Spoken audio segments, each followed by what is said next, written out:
Lord's name is an invaluable jewel and gem. Imbued with that, my mind is put in poise. By the Lord's devotion, the mortal is not afflicted by malady of ego and selfhood, and his fear of death flees.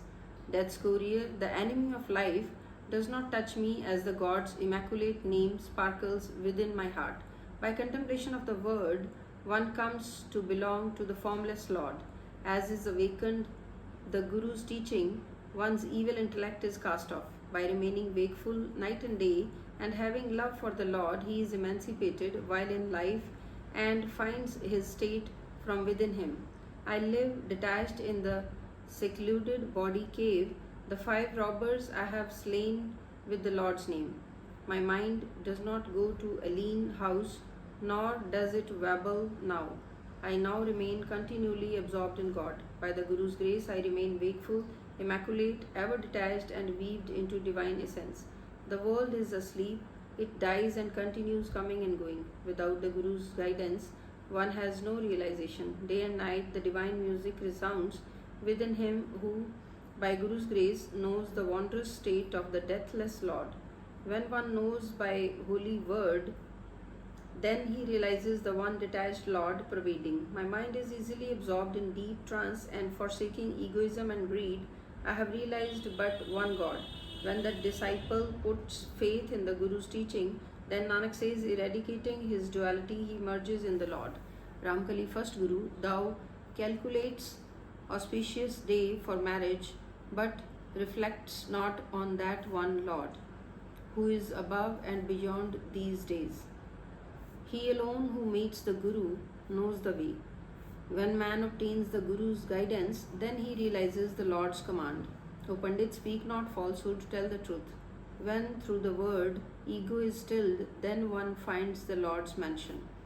Calculating and counting, the astrologer makes a horoscope. He reads and makes others to listen to it, but realizes not the reality. Supreme over all is contemplation of the Guru's word. Utter not any other discourse, as all else is but ashes. Thou bathest, washest, and worshippest stones, but without being imbued with the God, thou art the filthiest of the filthy. By casting off pride, thou shalt obtain the Lord's supreme wealth. By meditating on the Lord, the immortal is emancipated and fulfilled. Man readeth of strife and does not contemplate the scriptures. By drowning himself, how can he save his ancestors? Some rare person sees the Lord prevalent among all the hearts. When man meets the true Guru, then alone he has realization. By making calculations, doubt and sorrow enters the mind. By seeking Guru's shelter, peace ensues. Having committed sins, O Lord, I have now sought thine shelter. According to my past deeds, the Guru has caused me to meet God. Without seeking shelter with the Guru, the Lord is not attained. By being lost in doubt, he is born to die and come again.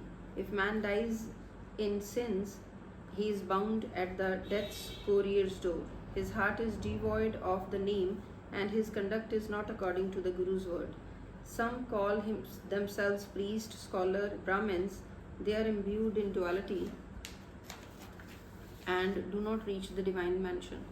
He who by Guru's grace has the name's prop is rare among millions, a man of incalculable merit. One is bad, another is good, but the one true Lord is contained within all.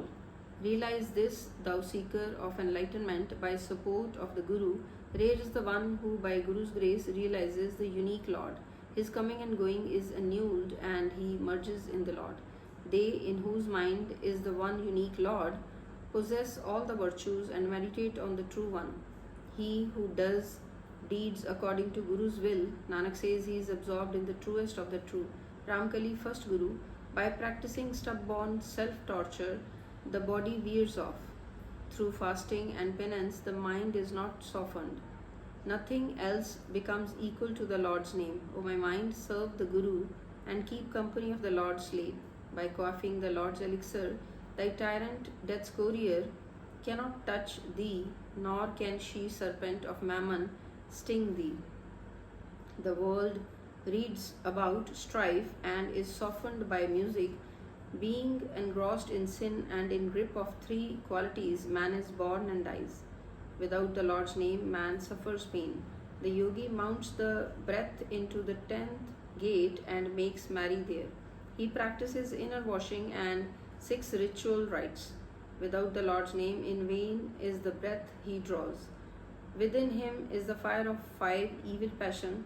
How can he have composure?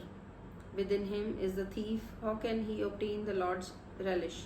By subduing to the Guru's will, one conquers the body fortress. With filth in the mind, man wanders at the holy bathing places. When the mind is not pure, what is the good of practicing outward cleanliness?